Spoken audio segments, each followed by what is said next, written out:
Me pareció tremendamente motivador lo que plantea Flavio, de llamarnos a alejarnos de esta noción del texto y volver a las nociones básicas, pero que son las relevantes de eh, considerar que lo constitucional de las constituciones son o es el pacto social, el pacto político propiamente tal, ¿cierto? Que nos decía Flavio que constituye una comunidad política.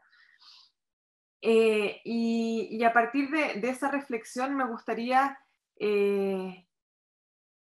retomar que uno de los deberes del socialismo en este proceso constituyente es justamente eh, poner en tensión que la comunidad política es diversa, que hemos sido excluidos del carácter de sujeto político. En la Constitución del 80, eh, más del 80% de la población de este país, en el sentido de que la Constitución del 80 se construye, ¿cierto?, sobre un sujeto político, un sujeto de derechos que es heterosexual, varón, no racializado, propietario, ¿cierto?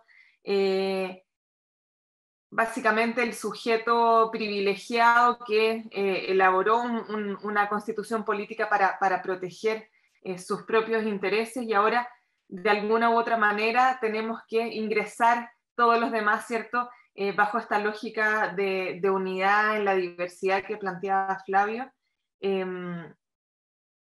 Y me parece que eso es una idea fundamental que hay que dejar muy bien instalada esta mañana cuando hablamos de una introducción, ¿cierto?, a este proceso constituyente. Eh, desde una perspectiva feminista, la lucha por el abstracto que planteaba Flavio implica que denunciemos la falsa neutralidad que hasta la fecha ha tenido no solamente la Constitución y las constituciones de nuestro país, sino toda la legislación. Entonces les decía que esta lucha por el abstracto nos exige cuestionar la falsa neutralidad y que ahí la discusión interna entre nosotros va a ser, bueno, ¿y cómo logramos materializar eso? ¿Será a través de la vía de buscar enunciaciones que nos integren a todos o necesitamos ciertos explicitaciones de cuestiones que, por ejemplo, para el movimiento feminista son relevantes o para los pueblos indígenas como la expresión de una república democrática paritaria? Bueno, eso vamos a tener que luego discutirlo y ver cuáles son las mejores fórmulas. Pero lo importante es que nosotros tengamos muy presente que ahora no podemos eludir eh, cuestionar y tensionar, ¿cierto?, la existencia de un sujeto abstracto como intentó el liberalismo imponer ya desde la Ilustración, ¿cierto? Esto como de reducir o eliminar las diferencias entre los sujetos para efectos de construir un sujeto abstracto que los englobara a todos, pero ese sujeto abstracto de la Ilustración excluyó a muchos haciendo esa abstracción. Entonces, hay que tener eso presente, la necesidad de tensionar esa cuestión. Eh, bueno, en términos muy pragmáticos ya, y como para dejar cerrada esta aproximación introductoria al proceso constituyente, ya lo mencionaban un poco Clarisa y Álvaro, pero luego del estallido social, ¿cierto? Se adopta este acuerdo por la paz y la nueva constitución, en que se determinan ciertas cuestiones muy relevantes por parte de los partidos políticos con representación parlamentaria, ¿cierto?, que concurrieron en el acuerdo, y que son el haber determinado un itinerario que incluía, ¿cierto?, este plebiscito de entrada, en que uno se tenía que manifestar respecto al tipo de órgano que deseaba que elaborar la Constitución, que ganó mayoritariamente la Convención Constitucional, ¿cierto?, que es un órgano integrado por ciudadanos y ciudadanas elegidos para el efecto de elaborar la convención, la constitución, ¿cierto? Y luego, dentro del itinerario, lo que corresponde ahora es la elección de los convencionales. El 11 de enero es la fecha en que es la fecha culmine de término, ¿cierto?, para inscribir las candidaturas a constituyentes. Ya nos mencionaban tanto Clarisa como Álvaro, quienes van a poder participar, ¿cierto?, listas de partidos políticos, pero también los independientes, a quienes también se les habilitó a través de la reforma constitucional que se tuvo que realizar para efectos de habilitar este proceso constituyente. Se permitió la posibilidad a los independientes de participar en listas, que es algo que no es parte de nuestra tradición electoral para la elección de parlamentarios y en particular de diputados, que es las normas básicas que rigen la elección de los convencionales y que han sufrido varias adaptaciones para efectos de permitir una mayor representatividad. Y hay un tema, bueno, hay temas que están pendientes, nos planteaban, ¿cierto? Y nos explicaban con mayor detalle la participación de los pueblos indígenas a partir de los escaños reservados, ¿cierto? Ya se refirieron a eso, así que me parece que no es necesario volver sobre ello. Sí, quizás mencionar que en ese mismo proyecto de ley se incorpora y que está en debate todavía, se incorpora un 5% de candidaturas de personas en situación de discapacidad para las listas de candidaturas, que es algo que también está en discusión y que suele omitirse. Y hay algo que es tremendamente relevante para nosotros, los socialistas, que nos declaramos feministas y antipatriarcales, que tiene que ver con la paridad, ¿cierto? Y voy a dedicarle un par de palabras a la paridad. ¿Qué es la paridad? La paridad es un mecanismo, una fórmula que permite materializar la democracia paritaria, que en términos muy sencillos es un principio de rearticulación de la democracia representativa, es decir, una nueva forma de interpretar la democracia representativa considerando que el pueblo es sexuado y que el pueblo se compone de manera equilibrada, ¿cierto?, de hombres y mujeres, y que por lo tanto una democracia que sea plenamente representativa debe ser capaz de reflejar esta diversidad en la composición del pueblo, esta diversidad desde una perspectiva, ¿cierto?, de género. Y por lo tanto apela a que haya una participación equilibrada entre hombres y mujeres, que no necesariamente es el 50% exacto, sino que varía entre un 40-60 un 40 mínimo de cualquiera de los sexos y un 60% máximo de cualquiera de los sexos. Y en este proceso constituyente se recogió la paridad como principio de rearticulación de la democracia representativa y se incluyen mecanismos que inciden tanto en la entrada como en la salida. ¿Qué quiere decir esto? Que tanto en las listas de candidaturas se exige un criterio de paridad como en el resultado.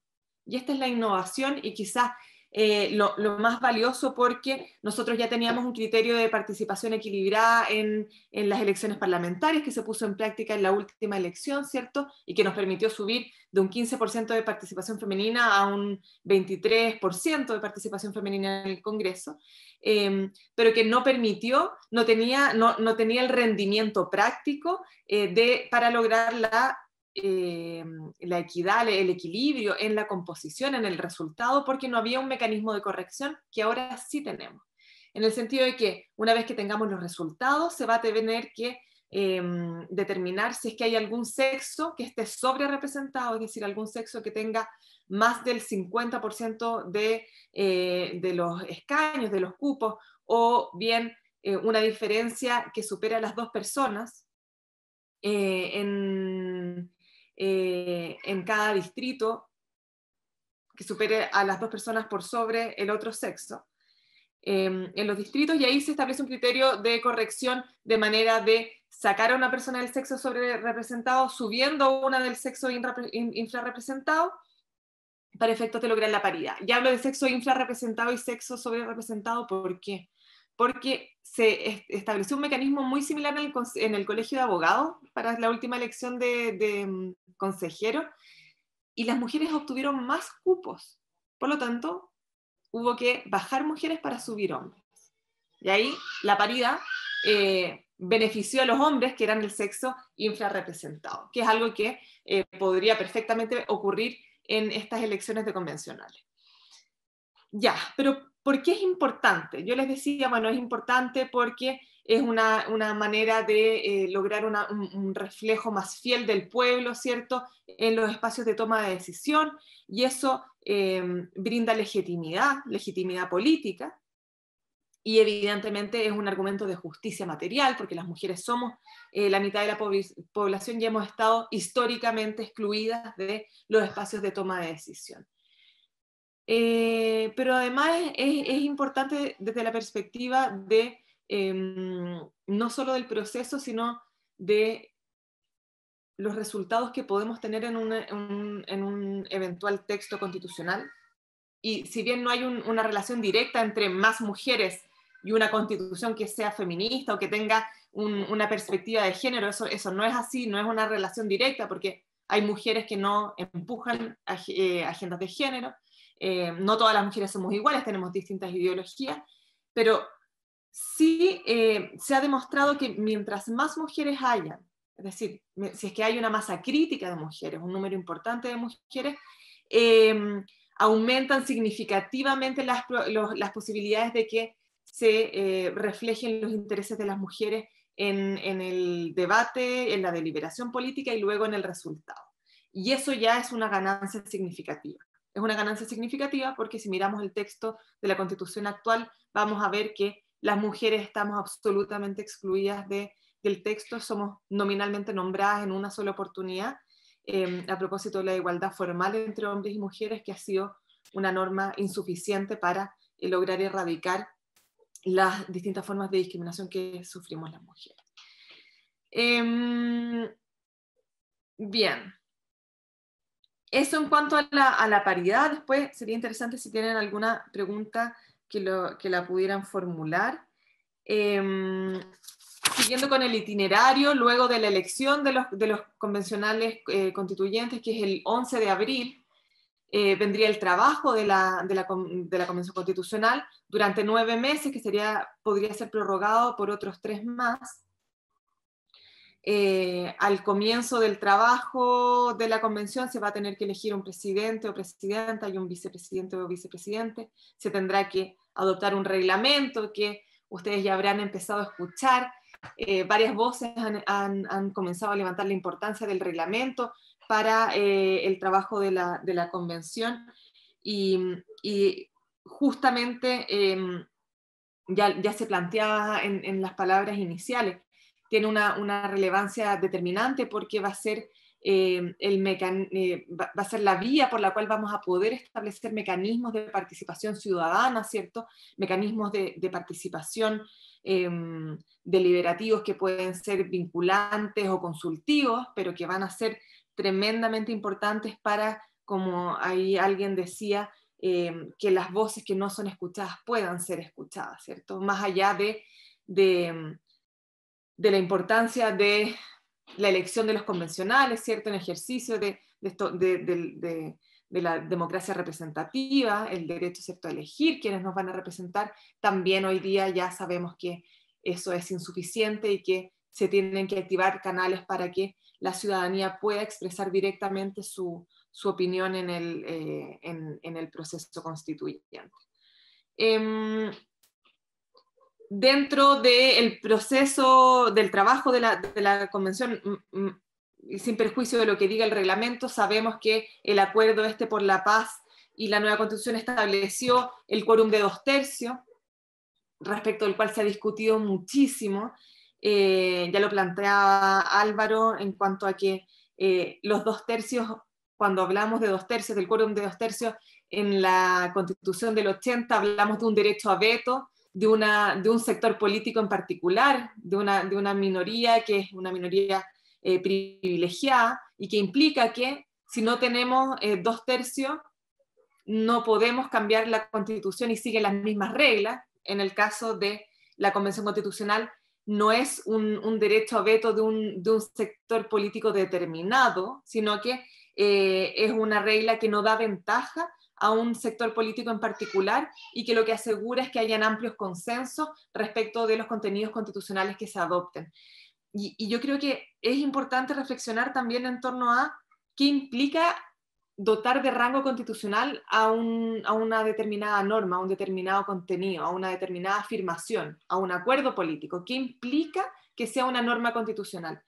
Y no es menor, porque uno dice, bueno, si no logramos los 2/3 no vamos a lograr meter este determinado contenido en la Constitución, va a quedar fuera. Darle rango constitucional a una determinada afirmación, a un acuerdo político, implica que esa afirmación, por ejemplo, Estado plurinacional, o ciertas normas relativas a la paridad de género, los derechos sexuales y reproductivos, por ejemplo, que es algo que es bien difícil conseguir los 2/3, van a quedar, esa afirmación queda sustraída de la deliberación política legislativa. Es decir, los legisladores solamente van a poder legislar ajustándose a lo que diga la Constitución, ¿ya? Aplicando lo que diga la Constitución.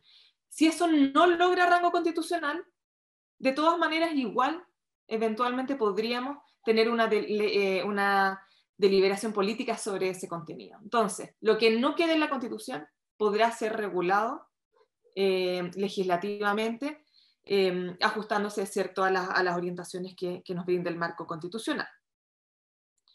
Y bueno, y comentar muy a la rápida, porque ya no tenemos tiempo, que en la práctica comparada se han utilizado no solo los 2/3, sino que además reglas de consenso para la adopción de normas constitucionales, que son aún más exigentes que los 2/3, la unanimidad, ¿cierto?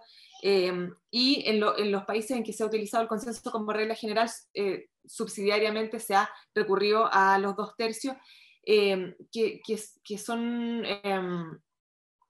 por ejemplo, Sudáfrica, Uganda, Islandia, Bolivia, que han recurrido a estas reglas.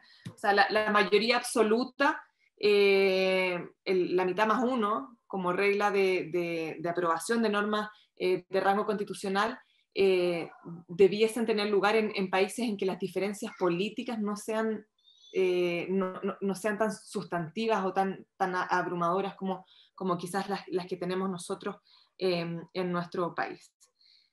Y finalmente, nada, mencionar muy brevemente que esto de la hoja en blanco, que se ha planteado por la derecha como el salto al vacío, ¿cierto? No es tal, que no solo hay una tradición republicana en nuestro país de larga data, sino que además la reforma constitucional que se impulsó a través de la ley 21.200 y que habilitó este proceso constituyente, establece un piso mínimo de el carácter de república que tiene que tener nuestro Estado, ¿cierto? Que tiene que existir un régimen democrático, de manera tal que no podríamos volver, por ejemplo, a una forma monárquica. Eso ya, hay ciertos mínimos que están establecidos, no es un salto al vacío como plantea la derecha.